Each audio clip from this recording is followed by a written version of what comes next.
Hello everyone, welcome to today's episode of the Osasu Show. The topic today is prison reforms in Nigeria. Don't go anywhere, it promises to be a very engaging episode.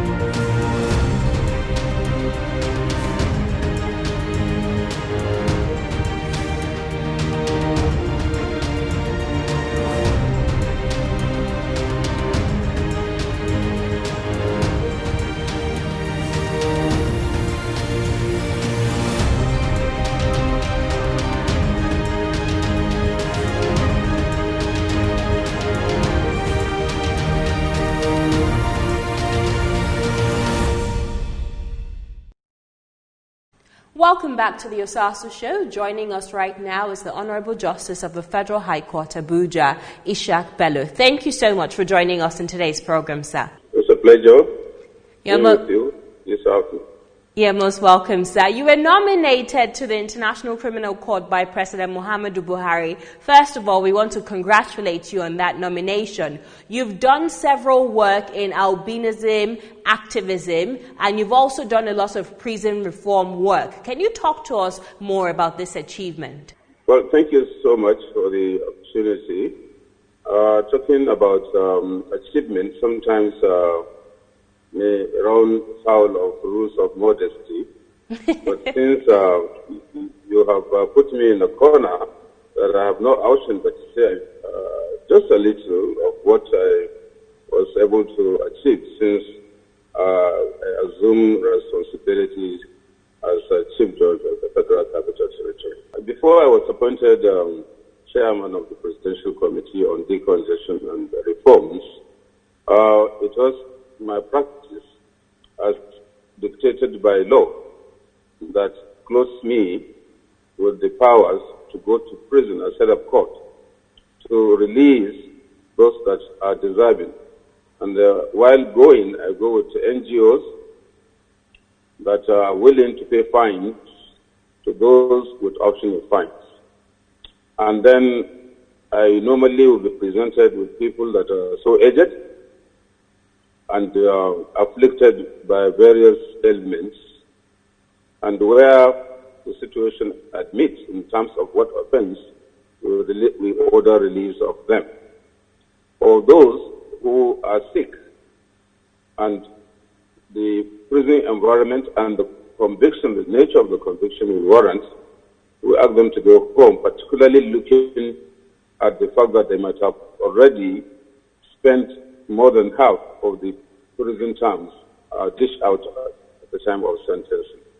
But when I was appointed chairman of the Presidential Committee, we went beyond that by the terms of the reference, so much so that we could even discharge those who sentenced with conviction for death penalty have been committed to life imprisonment, and where they could be shown to have spent, like say, 10 years out of 18 years, we order their release.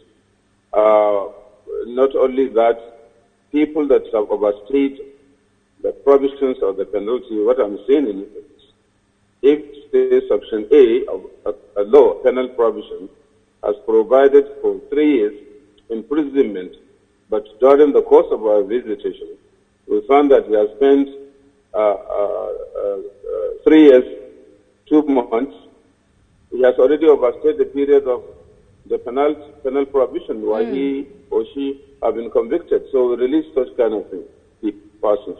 But along the line, we have found instances of fundamental errors, and for which reason we did not hesitate to order releases, which is, of course, consequential to our assignment. I'll give you a picture of that. We found a lot of irregularities where a judge, mostly the lower bench, after sentencing or convicting a defendant at the time of sentencing, they will order compensation. And sometimes you will find that those defendants have already finished serving the sentence period. But they are still being held by reason of the order of compensation, meaning sentencing them for life.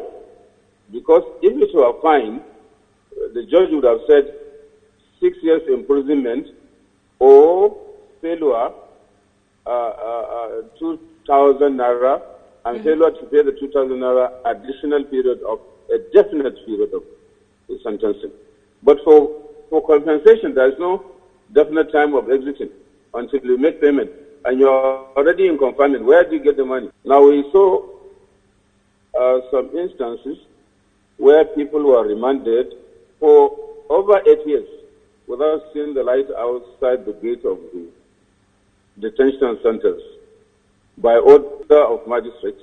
The magistrate that ordered the detention never bothered to remember by his diary that he has ordered detention of 8 persons behind bars.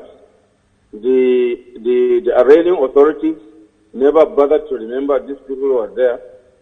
Neither did the prison also bother to remind the court that these people were behind bars.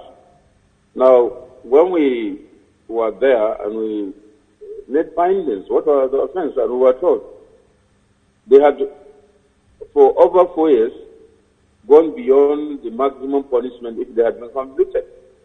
We asked them to go home that very day. And was any compensation paid to these people that you freed?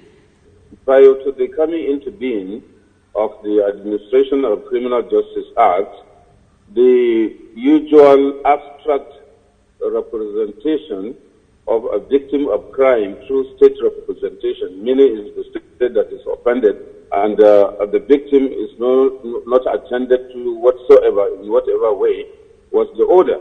But with the coming into being of the Administration of Criminal Justice Act, Restorative Justice has been adequately provided for, where victims of crimes are taken care of.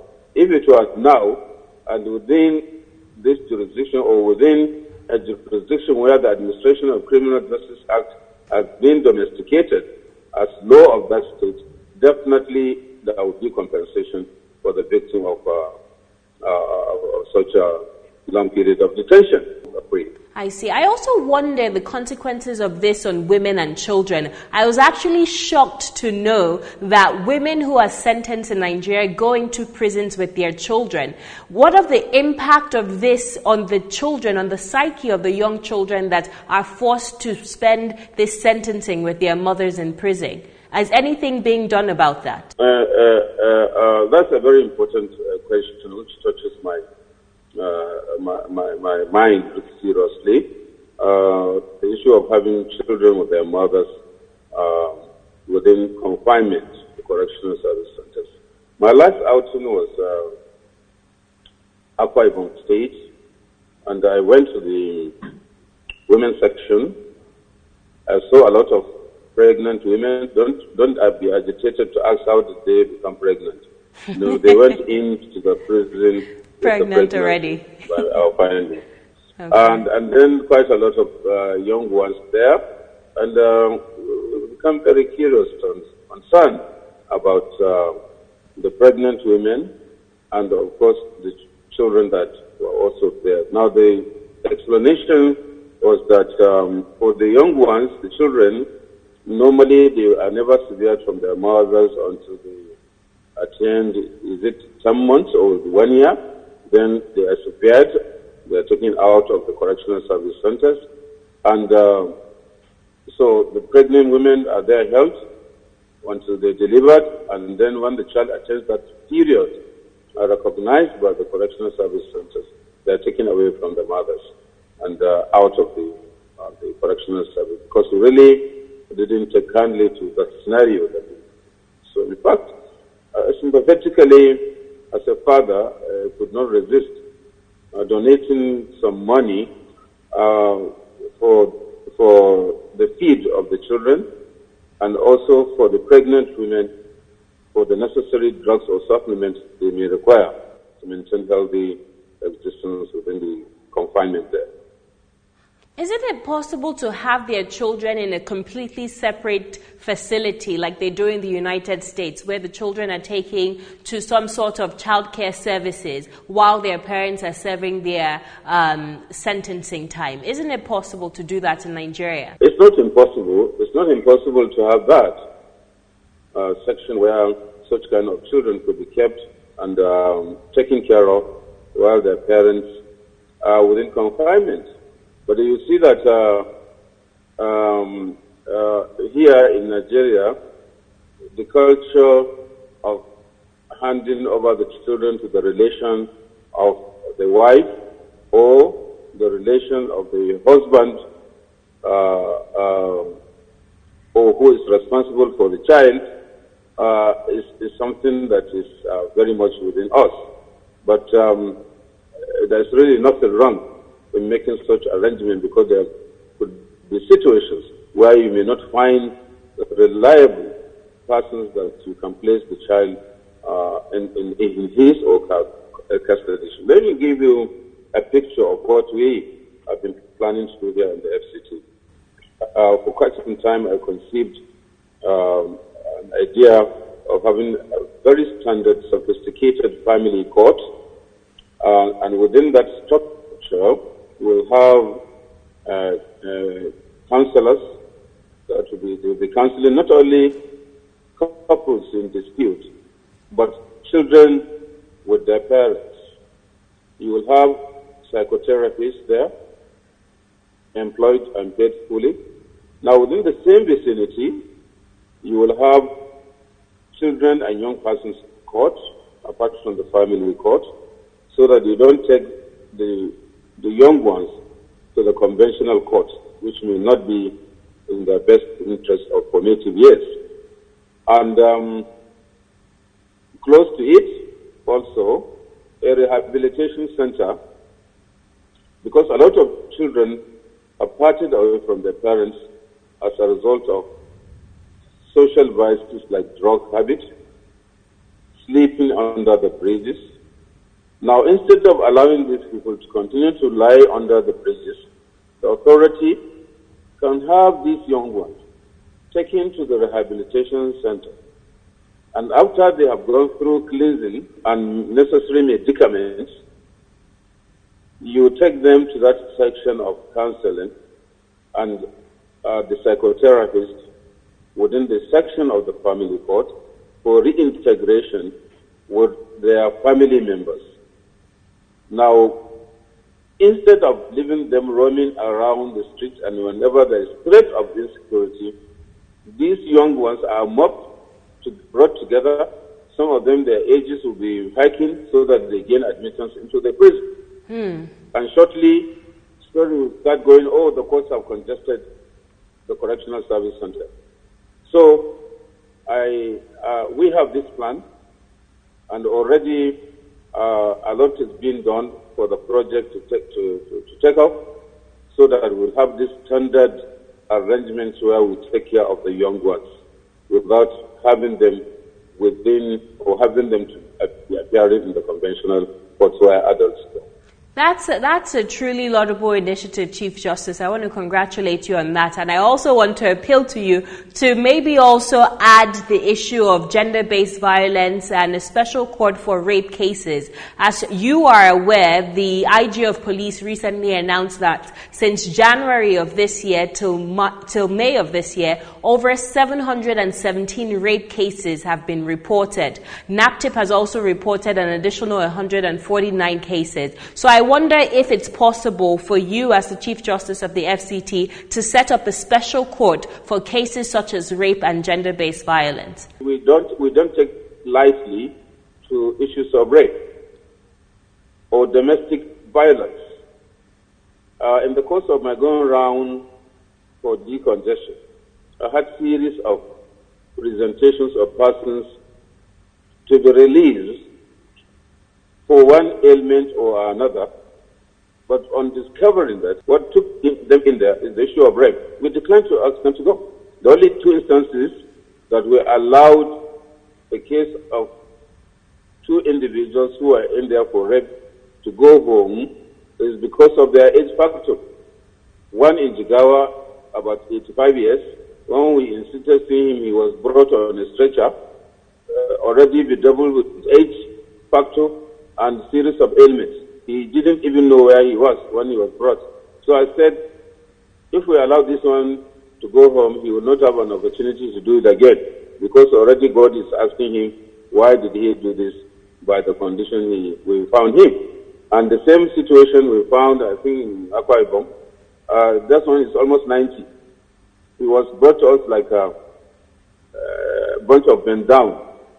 Because of the age, he was virtually squeezed, brought before us. I would say, oh, let him go home. So we don't take lightly. And when it comes to handling such rape cases, I have judges here that I know that no rapist, knowing who they are, would like to be arraigned before them. It is a careful selection that brought about their handling such cases, because I know what they can do. Yes, and so back to the issue of special courts, we hear most of the victims saying that the process, the time that it takes for them to get justice is way too long. The turnaround time for these cases is way too long. We see fathers molesting their children in the same household. We see recent cases of Uwa, and a young girl just this week went to church to study and they were raped inside the church, inside safe spaces. So as one of the leaders of the judicial arm of government, what are we doing to expedite the cases, the rape cases that are reported and charged to court? So it's not cumbersome on the victims who are actually having the confidence to come out and report these cases. We appreciate the magnitude of the offense of rape. But I can tell you, rape case, quote and unquote, like any other criminal case, all right, its expeditious disposal by the court depends on so many factors. You see, justice administration or administration of justice is not the sole responsibility of the court. It is the end result of interfacing of various organs involved in administration of justice. Adjudicative role is what is exclusive to the judiciary. But administration of justice in general is the outcome of the cumulative interfacing, result of the interfacing between an investigator, in fact, the complainant. At what point was the complaint made? In our society today, people try to conceal even the issue of rape because of the stigmatizing effect. At what point? Now, that point,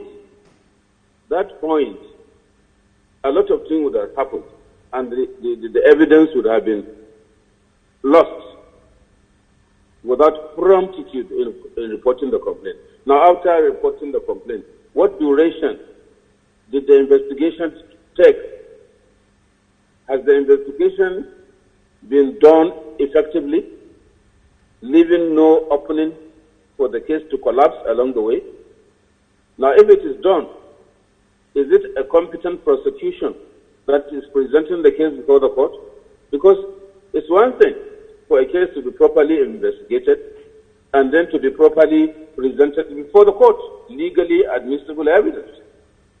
If the prosecution is someone that lacks skill to do the needful, that thoroughly investigated matter could collapse in the course of the prosecution. And his attitude, his commitment to ensuring expeditious and timely presentation of the case. Now that means no matter how zealous a judge is, until the matter is presented, there is nothing he can do. Now, let me end the cycle. Assuming the matter is well investigated and the prosecution is well done, if the judge is lacking in the competence in terms of adequate knowledge of the law or willingness to show commitment, also here the case collapses. I'm making this narrative for you to be able to see the connectivity of the interfacing factors that may lead to either expeditious disposal of a case or delaying it.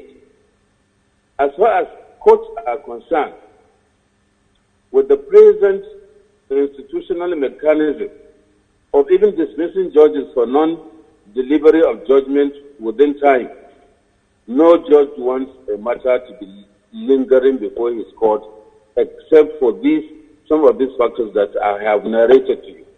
The NJC is always on the neck of judges for their quarterly report, and particularly even last week, the CJN has sent out circular to all judges showing concern over criminal cases.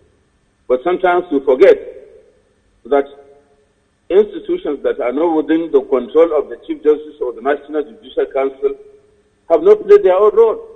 Very, very timely. Finally, Chief Justice, in the beginning of the program, I congratulated you for being nominated to the International Criminal Court. What do you envision would be your role there? How do you believe you'll be representing Nigeria if you do assume this position? Well, you want to know what will be my role at the ICC in the event. I want to say, and please forgive me if I sound boasty or immodest. I specialize within the administration of international criminal justice. I had my master's on the area of individual criminal responsibility under the Rome Statute, which is the bedrock that established the ICC.